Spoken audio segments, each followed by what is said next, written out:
আসসালামু আলাইকুম ভিউয়ার্স, আপনারা দেখতে পাররা আমি আইছি আমরা বাউল শিল্পী সম্রাট খালিক চাচার বাড়িত। মৌমিতার একটা গান টিকটকও খুব বেশি ভাইরাল হয়েছে, আপনারা সব দেখরা, ট্রেন্ডিংও আছে বর্তমানে। তখন আমি আইছি হিসাবে আজকে ও গানটা আমি লাইভ শুনতাম সেটা তান কোনটা দেখি। সো হ্যালো এভরিওয়ান, আসসালামু আলাইকুম। আশা হরাম সব ভালো আছেন। আর আমার একটা গান গত কয়দিন আগে রিলিজ হয়েছিল, আর আপনারা অনেক বেশি সাপোর্ট করছেন, ভালোবাসা দিছেন।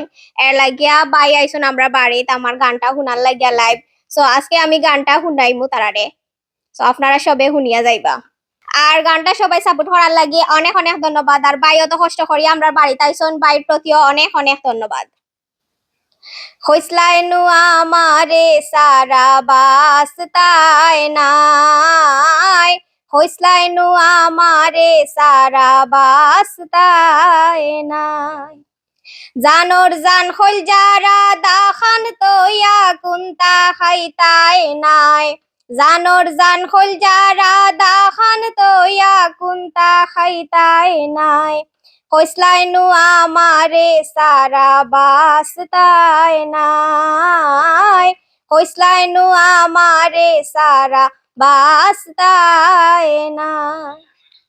বলে বাউল খালিক মিয়ায় ফাটা বাসর সিফাত ফরবায়, বলে বাউল খালিক মিয়ায় ফাটা বাসর সিফাত ফরবায়।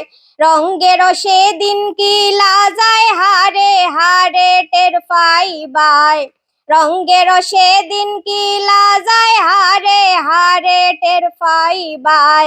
কইসলাইনু আমারে সারা বাস্তায় নাই, কইসলাইনু আমারে সারা বাস্তায় নাই। আমি ভিউয়ার্সের উদ্দেশ্যে একটা কথা কইরাম, আপনারা নেগেটিভ চিন্তা না করিয়া পজিটিভ ভাবে কমেন্ট করবা। আসলে খালি গলায় গানটা কিরকম হয়েছে, আপনারা এই সময় শুনছেন আপনারা মিউজিকে, এখন খালি গলায় গানটা কিরকম হয়েছে আপনারা মতামত দিবা। ভালো থাকবা সব, অসংখ্য ধন্যবাদ সবাইরে।